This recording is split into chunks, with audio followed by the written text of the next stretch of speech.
Gracias, David. Buenas tardes a todas, a todos. Muchas gracias por la invitación a este foro. Quiero decir que cuando David me convocó y me dijo que su intención era sentarnos a quienes tuvimos la responsabilidad de presidir al IFE con el actual consejero presidente del INE para defender a esta institución, le dije, excelente idea, por supuesto, cuenta conmigo, incondicionalmente.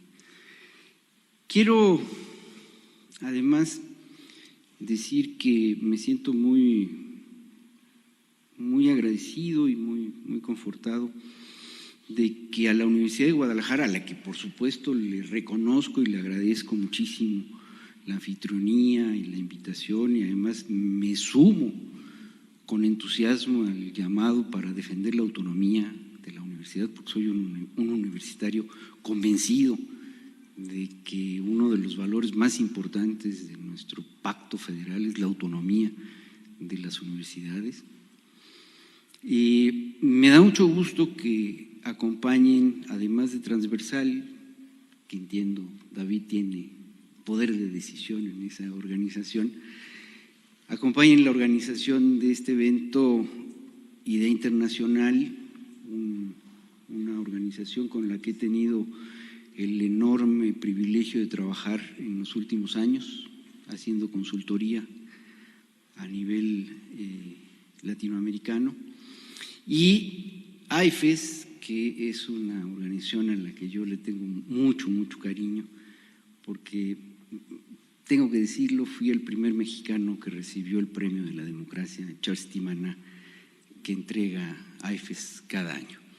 De tal suerte que es para mí un enorme placer estar aquí con ustedes, pero también me duele que tengamos que venir aquí a defender al IFE, a defender la democracia y a reconocer además otras cosas que la verdad es que no son cómodas.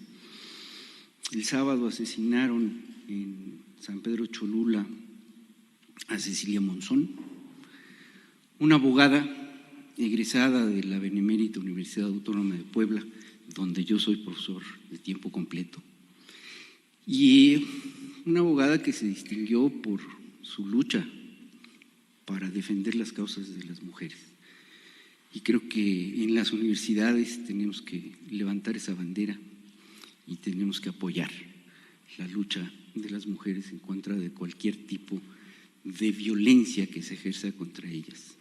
Y el INE lo hace, y lo hace bien, a mí me parece.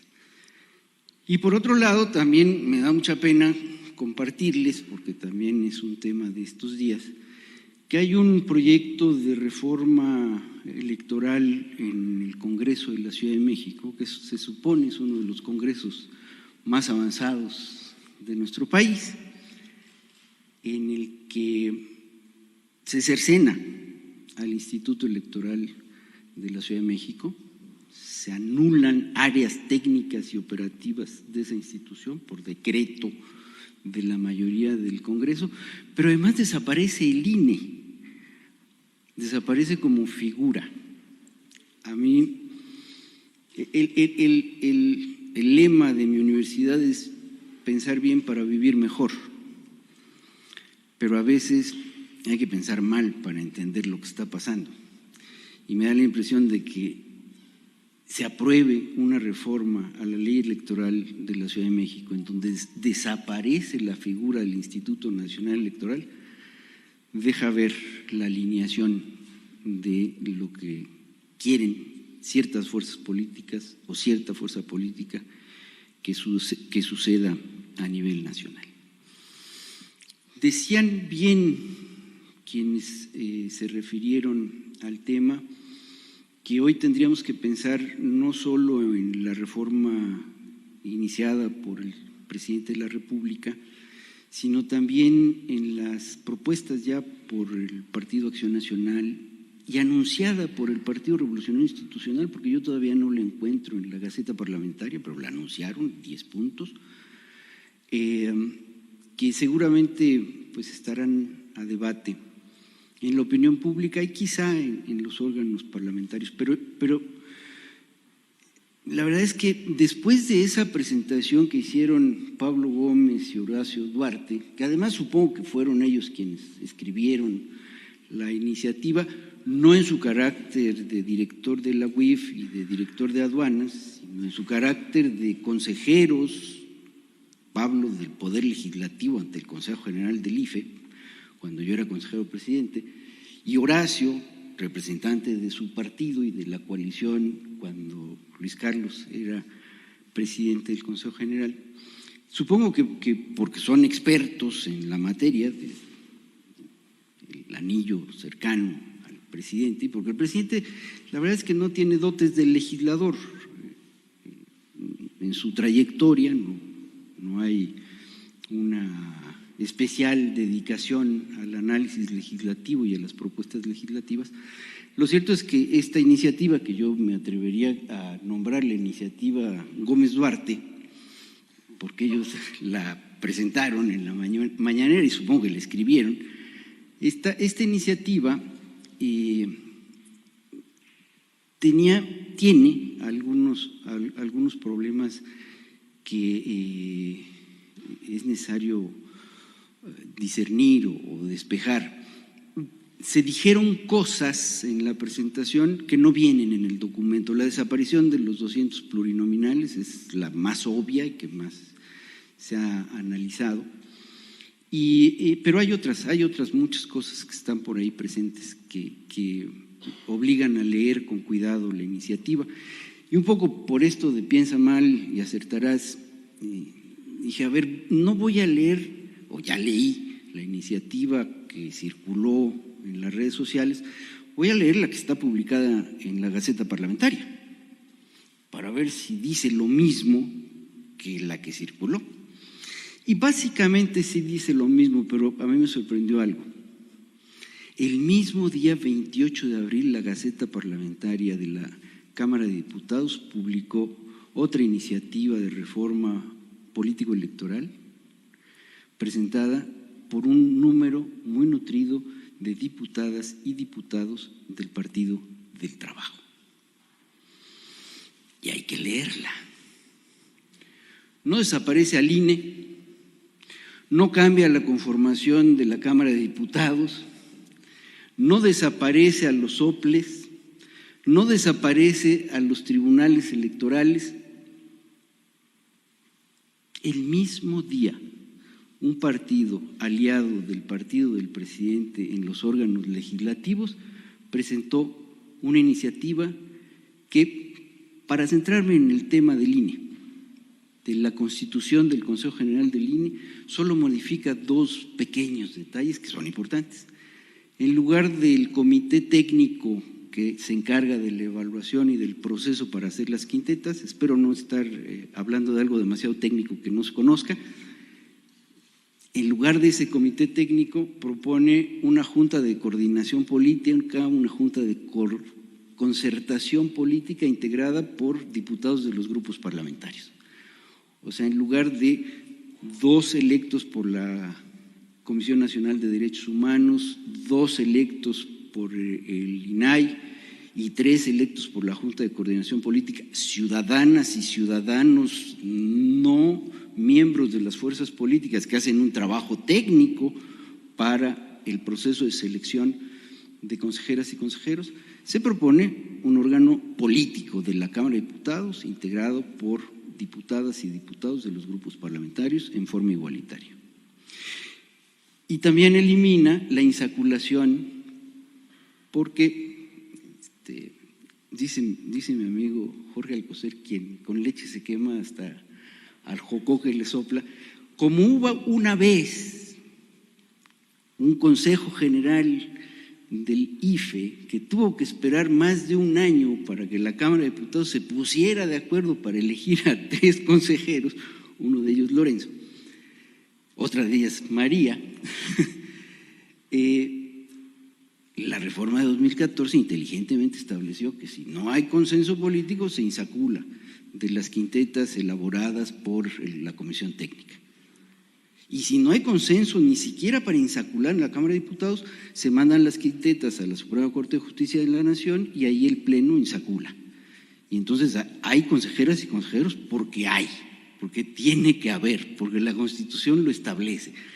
No es necesario el consenso político para su designación. Bueno, este último tramo de la insaculación, la propuesta del PT lo anula y lo sustituye por el consenso político de esta comisión de concertación. Pero en esencia no modifica ni las atribuciones del INE, ni su forma de integración, ni sus relaciones con los soples. En fin, es otro mundo, es otra iniciativa.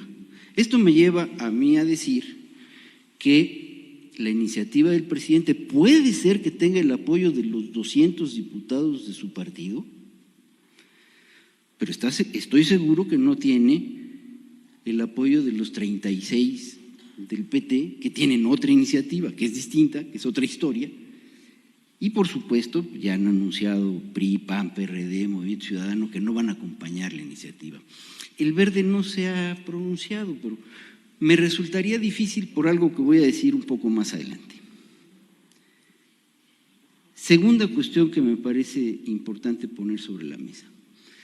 Si se revisan las reformas electorales que ha habido en México desde 1917 hasta la de 2014, se puede encontrar, y yo lo he escrito, una especie de dialéctica en esto que estudiamos en la prepa de Hegel, la tesis, la antítesis y la síntesis, que se fue desarrollando a lo largo del tiempo entre quienes pensaban que era importante controlar los procesos electorales para que no hubiera sorpresas y para que todo sucediera en los términos adecuados para el sistema político, y aquellos que pensaban que, bueno, eso no estaba tan mal, pero que además los resultados tendrían que ser legítimos para que la sociedad en su conjunto aceptara que alguien nos gobierna con cierto grado de legitimidad.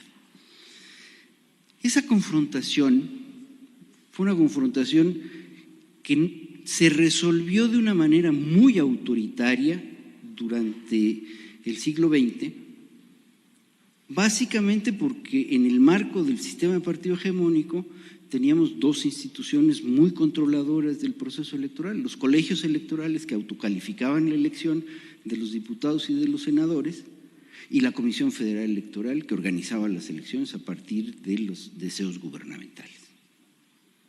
Y por otro lado, bueno, en el 53 se otorgó el voto activo y pasivo a las mujeres en elecciones federales, tratando de legitimar. En el 63 los diputados de partido tratando de legitimar. En fin, hubo algunas decisiones. Yo postulo que esa contradicción generó una síntesis entre la reforma del 89 y la reforma del 96. Y solo telegráficamente explico por qué. Porque en la reforma del 96 desaparecieron los colegios electorales, se creó el Tribunal Electoral del Poder Judicial de la Federación para hacer la calificación no política sino jurisdiccional de las elecciones, se le dio autonomía plena al Consejo General del IFE y se creó un sistema de financiamiento público que permitió a los partidos políticos competir en términos de equidad en las elecciones. De tal suerte que, desde mi punto de vista, después del 96, esta nueva síntesis ha hecho que el control de las elecciones, porque todos los sistemas necesitan controlar las elecciones. La elección es un punto de encuentro de pasión política y siempre necesitamos alguien que controle, alguien que juzgue los conflictos y que tenga la última palabra y que ordene. Y eso nos sucede en América Latina y en el mundo entero. Siempre hay alguna institución que tiene la posibilidad de controlar el proceso electoral y de dar la última palabra en esos procesos que mueven tanta pasión política. El nuevo control ya no es un control autoritario, es un control profesional, es un control que está basado en las leyes. Aquí yo difiero un poco de Luis Carlos, el Estado de Derecho es un problema, pero no en lo electoral, creo. En otros debates está claro que nuestra transición democrática no fue homogénea y que hay una gran cantidad de instituciones y de áreas de nuestra vida social en donde no se avanzó en la democratización. En eso tiene mucha razón Luis Carlos. Pero en lo electoral sí logramos avanzar en el respeto del Estado de Derecho. Al final, cuando el tribunal dicta sentencia, todos acatan. Y eso creó este nuevo polo de control democrático de las elecciones. Control, insisto, profesional, institucional, jurisdiccional de las elecciones. Y por el lado de la democratización hemos avanzado, sobre todo en términos de los derechos de las y los ciudadanos. Reelección inmediata de diputados y presidentes municipales y senadores es un derecho para ellos, pero también es un derecho para nosotros, para saber si los queremos reelegir o no. Candidatos independientes es un derecho para la ciudadanía. Paridad es un derecho que iguala a hombres y mujeres. En fin, hemos avanzado en una buena cantidad de derechos que han ido nutriendo este nuevo polo de la nueva contradicción entre control democrático y derechos de los ciudadanos. Esa lógica se rompe con la propuesta de Gómez y Duarte. No está inscrita ni en un control más democrático del proceso electoral ni en la ampliación de derechos de ningún segmento de la sociedad. Al contrario, desde mi punto de vista es un gran paso atrás en términos de control autoritario del proceso electoral y no ofrece ningún nuevo derecho significativo para las y los ciudadanos mexicanos. Y pongo un ejemplo muy preciso y muy específico. La integración del Consejo General del Instituto Nacional de Elecciones y Consultas, el INEC, y la integración de la Sala Superior del Tribunal Electoral del Poder Judicial de la Federación. Leo lo que dicen que debiera decir la Constitución. La Cámara de Diputados, para el caso del Consejo General del INE, emitirá el decreto de convocatoria para la elección de consejeras y consejeros electorales, el cual contendrá las etapas completas del procedimiento, sus fechas y plazos improrrogables. Cada uno de los poderes postulará 20 personas de manera paritaria. El Poder Ejecutivo lo hará por conducto de la persona titular de la Presidencia de la República. El Poder Legislativo postulará 10 personas por cada Cámara, mediante votación calificada de 2/3 de sus integrantes presentes.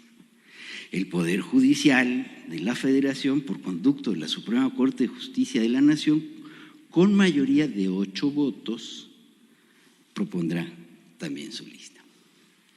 ¿Esto a dónde nos lleva?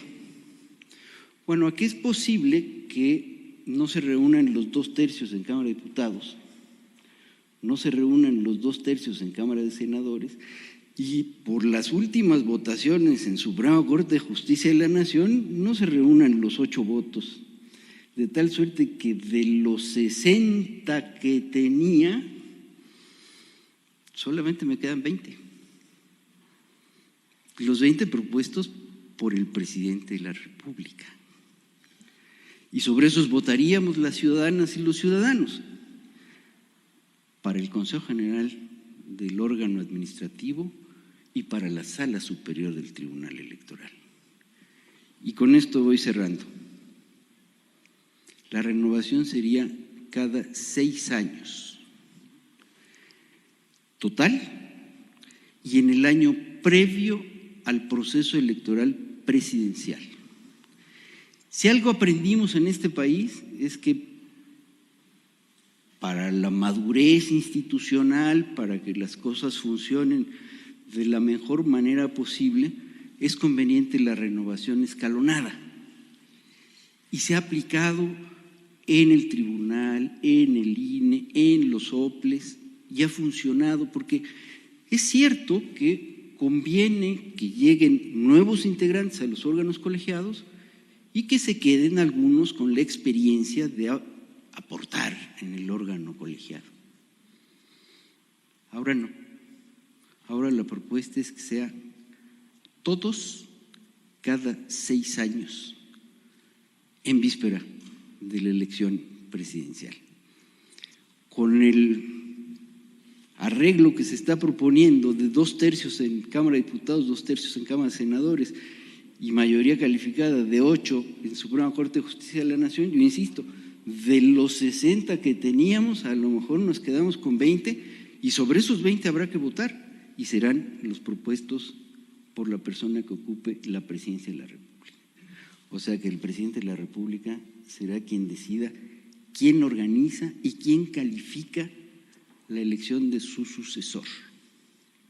A mí me parece que ese es un gran retroceso en términos democráticos y que aquí no solo se trata de defender al INE, que por supuesto lo hacemos y lo hacemos con mucho entusiasmo, sino también se trata de defender nuestra vida democrática que tanto trabajo nos ha costado construir.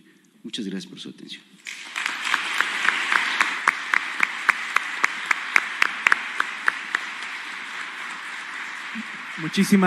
Muchísimas gracias, Leonardo.